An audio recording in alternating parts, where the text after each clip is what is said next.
Kia ora everyone, and welcome to week 1 lecture 3. This time we're drawing on material from ZIL section 1.2 and 1.3, so get that handy. And the first topic for today is existence and uniqueness of first order ordinary differential equations.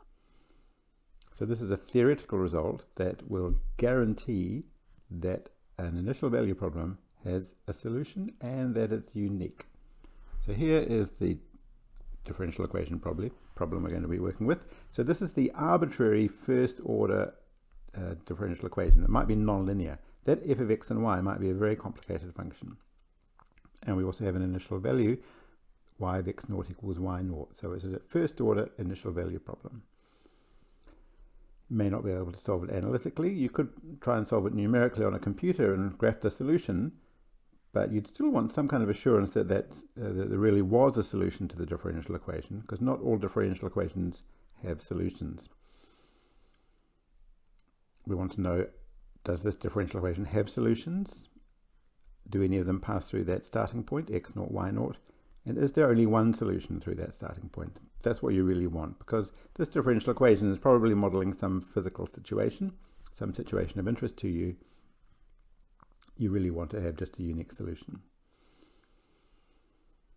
This actually came up in conversation the other day in my family, because my daughter, who's in high school, said, Dad, what are the Navier-Stokes equations? And I said, what? My PhD was all about the Navier-Stokes equations. They're differential equations that describe fluid motion, like a wave crashing on a beach. But why do you ask? So it turns out she was watching this movie called Gifted, about a gifted child who turns out to be a maths prodigy, and the Navier-Stokes equations come up in there because they're one of the what are called the 7 millennium problems, for which there's $1 million prize. And the problem there is to take these differential equations, they're partial differential equations that describe fluid flow, and give conditions under which they have a solution. It's still an open problem. Nobody actually knows the answer. We're not going to do it for an equation as complicated as that. We're going to do it for just a first order ordinary differential equation. And the fact that this is a little bit more subtle than meets the eye, it will be illustrated by this example here. This problem's actually got two solutions. Here's my solution space. I'll draw the solutions over here. Here's x and y. Here's my starting point. There are two solutions to this initial value problem, both passing through that point, both perfectly nice smooth functions. One of them is y equals 0 for all x. Well, that's easy to check. I don't need to write anything down. The derivative of 0 is 0. The square root of 0 is 0. So plug in y equals 0. Both sides are 0. The equation is satisfied. So that one is easy to draw.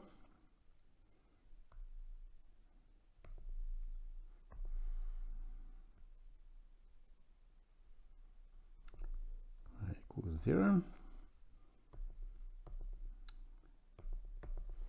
And the second one is y equals 1/16 x to the 4th. So that's the one that's maybe a little bit unexpected, but let's check that. dy dx, what's the derivative of that? That is 1/16 times 4x cubed.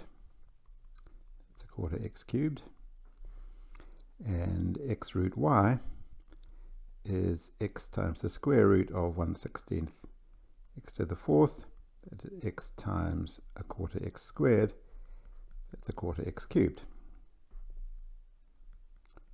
So the equation is satisfied. What does that one look like? Let's go for a nice green color.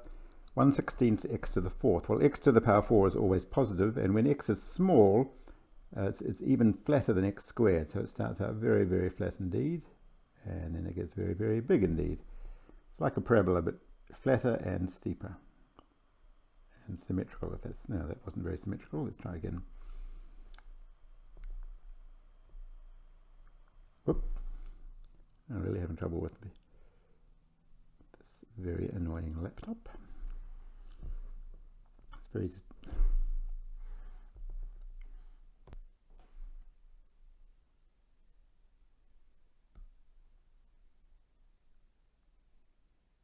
well, not very artistic, but close enough. That is supposed to be y equals 1/16 x to the fourth. Notice that they both have the same derivative, because the derivative is specified, determined by the initial point there. So they both have derivative 0 at 0, but then they diverge. So there's an initial value problem that does not have a unique solution. It's got two solutions. And that's kind of the bad situation. You don't really want that. You really want to have just one solution. So here is the theorem, existence and uniqueness theorem for first order ordinary differential equation initial value problems. And I will remind you what the equation is. Here it is here. Here's the first order IVP. I'm trying to say, does this initial value problem have a unique solution? And the theorem says, if f, that's the right hand side, and its partial derivative with respect to y are both continuous functions of x and y in some rectangle about containing the initial point. Let's do a diagram here. So here's x and y. Here's my initial point x0, y0. There has to be some rectangle about that point. Doesn't matter how big it is. Such that everywhere in there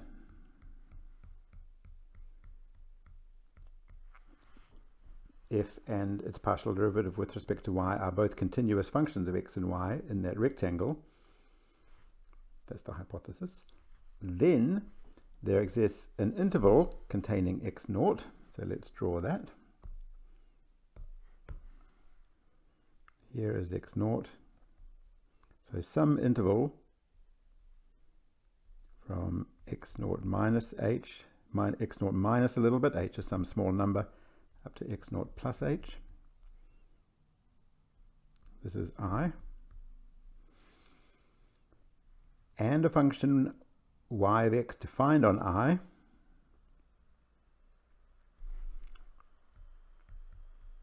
which is the unique solution of the initial value problem. That's the statement. Now it's a little bit complicated. You need to read it through several times, see what it's saying.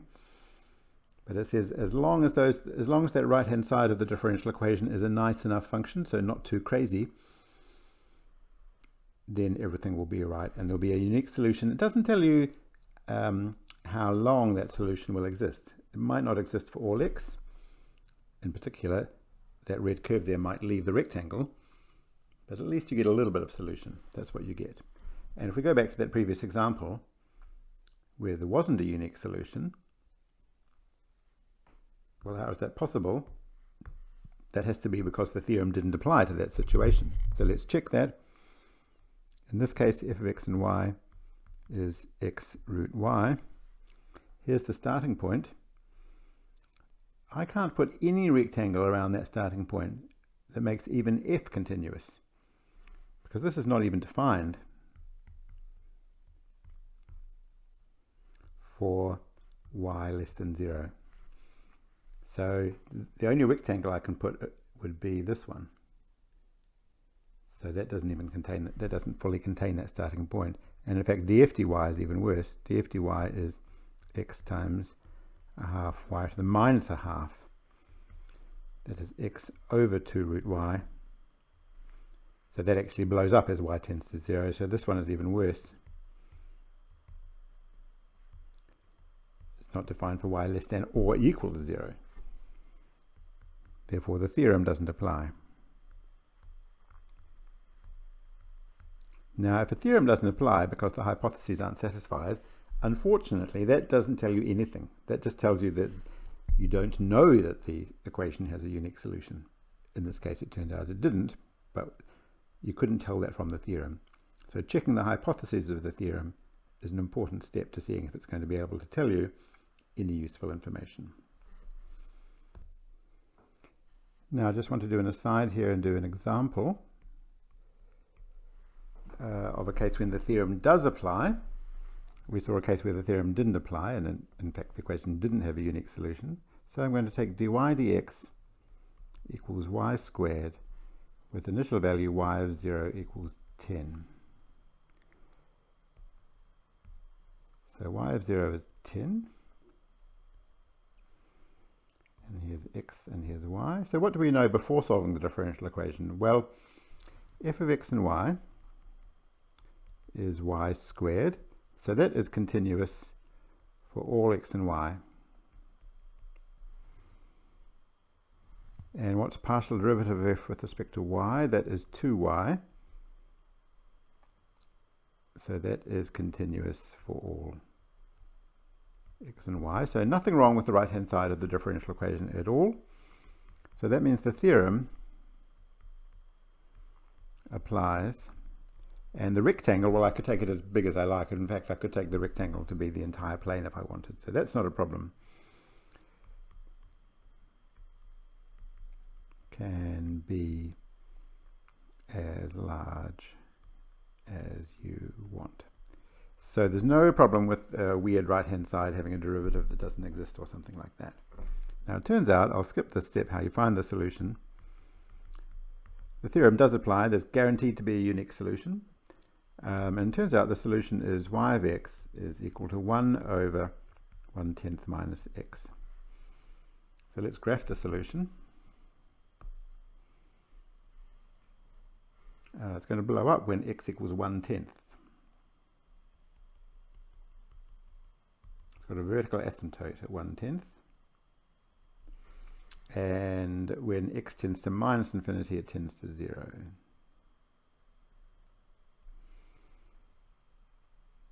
So this solution, it does exist. It is unique, but it doesn't exist for very long. It exists, I've changed color, that's okay. It exists in minus infinity less than x less than 0.1. And then it ceases to exist. So this example illustrates why that theorem had this slightly strange thing when you first see it, that you just get that it only guarantees a small interval of existence. In this case, h could be 0.1.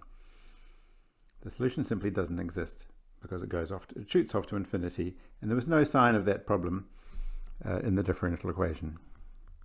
No sign of solution breakdown in the DE itself. So that's why the theorem can only guarantee existence for a small interval in x, not for all x, because it's just possible for the solution to simply stop existing suddenly, for example, by shooting off to infinity. Okay, in the second topic for today,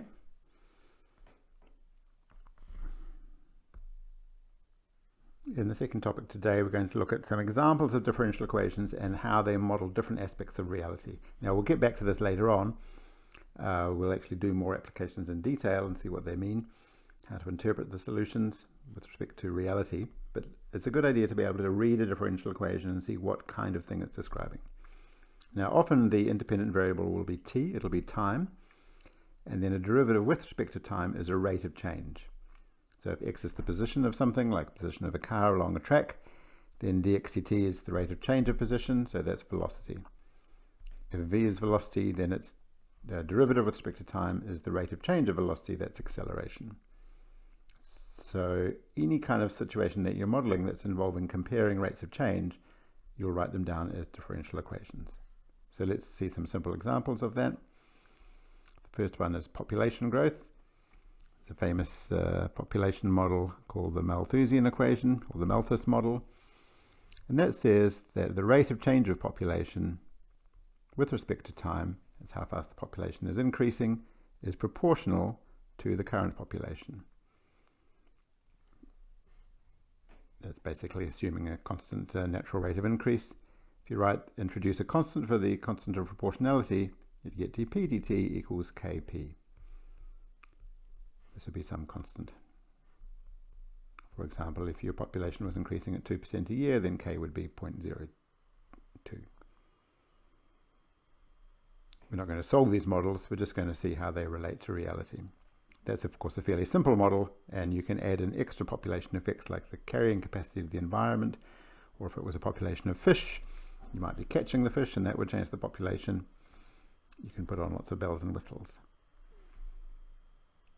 Second example is radioactive decay,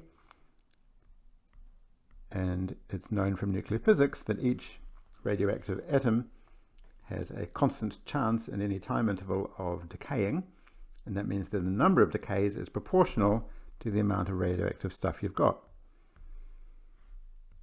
And this time I write that as a differential equation. I write that as minus Ka, because it's traditional to take K greater than 0, and that means if you've got a positive amount of stuff, its rate of change will be negative.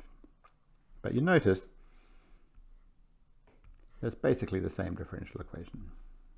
Basically same DE, just different names for the variables and a different interpretation. That will happen a lot. The same simple differential equation will come up over and over again, describing different situations.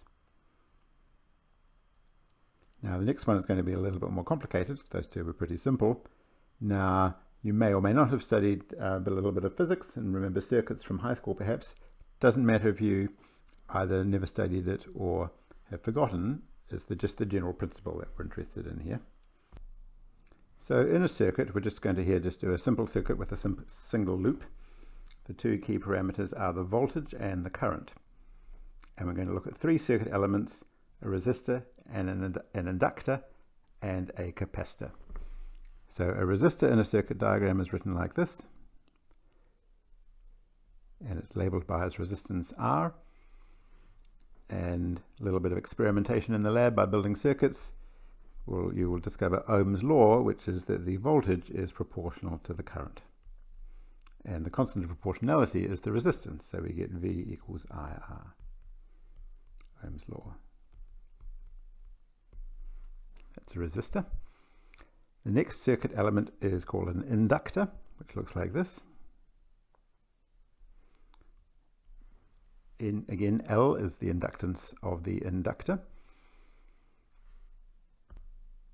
And inductors have the key property that the voltage is not proportional to the current, it's proportional to the rate of change of current. Voltage is proportional to the rate of change of current with respect to time. V equals, and the constant of proportionality is the inductance.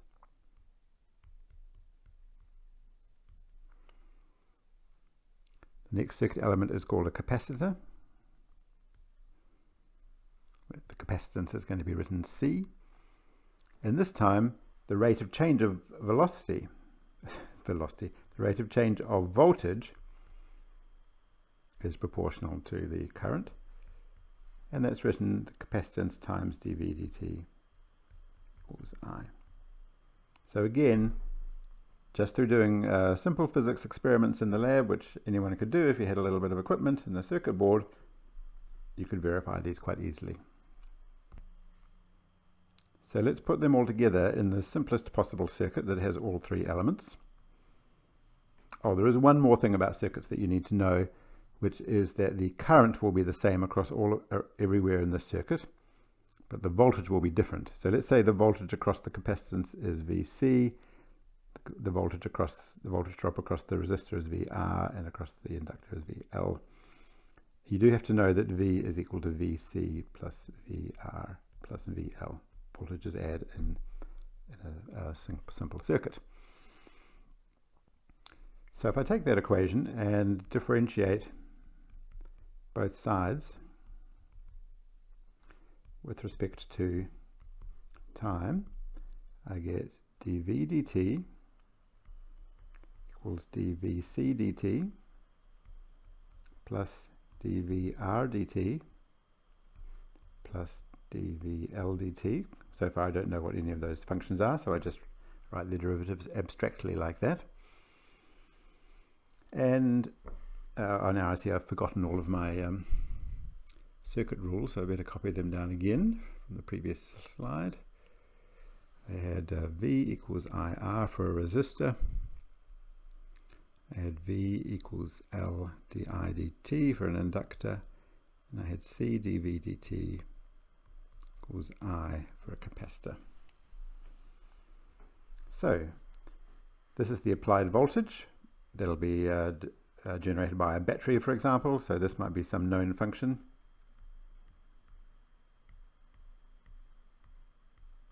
Might be a constant.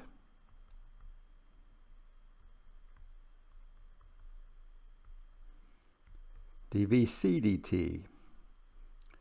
This is across the capacitor, so I'm using this one, and I see that that is going to be equal to 1 over C times the current.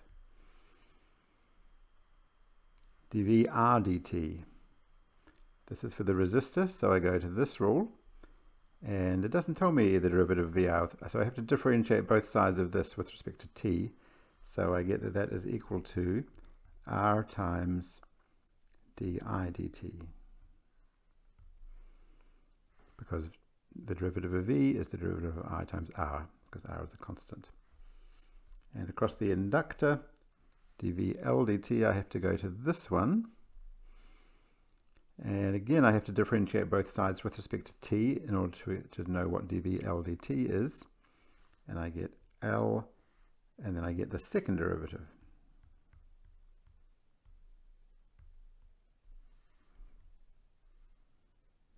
So that's a differential equation. T is the independent variable.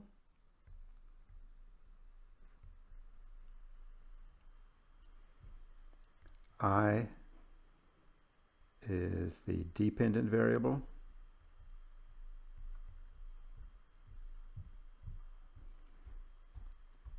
dV dt is some function of time that I know. It's a second order ordinary differential equation, and it's actually linear. So this was one of the big discoveries in the 19th century when all the basic properties of electricity were being worked out. Circuits obey linear second order differential equations, which we will learn how to solve these differential equations in just a few weeks. They describe an enormous range of fundamental phenomena. If you have a more complicated circuit with lots and lots of different parts in series and parallel, for example, you'll get more complicated differential equations, but the same principle will still apply.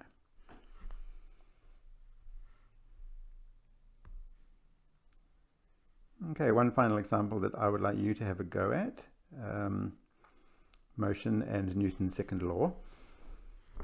So we just have a car moving along a straight road.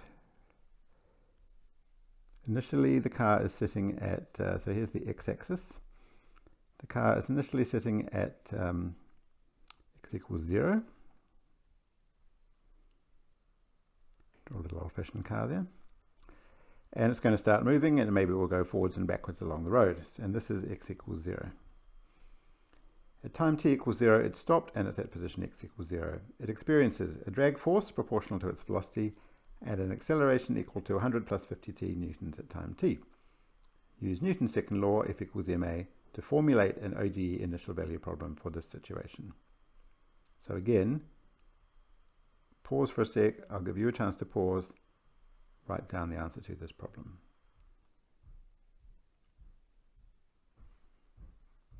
Okay, so here we go. So we've got, we're looking for x of t. F equals ma. So what's the force? Well, the question says there's two forces. There's a drag force proportional to the velocity. So that'll be some constant times the velocity. And there's an applied force, 100 plus 50 newtons. There's the force on the left. And on the right, I have mass, which is just m. I don't know what the mass is. And the acceleration is the second derivative of position. Now, I'm not quite done yet because I've got too many variables here. K is a constant, that's all right, but I've got v, the velocity, t, the independent variable, and d squared x dt squared. I don't want x and v as two dependent variables. I really want to use that velocity as the derivative of position. So I want to write k times dx dt plus 100 plus 50t is equal to m d squared x dt squared. And another thing you might want to note that's not compulsory here, but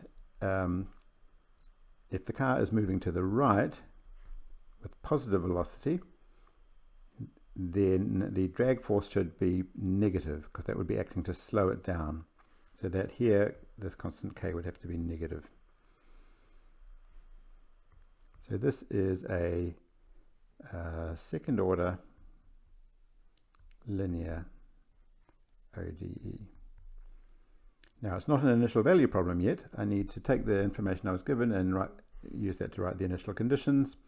They are at time t equals 0, it's at position 0, and it's stopped. That means its velocity is 0, so dx dt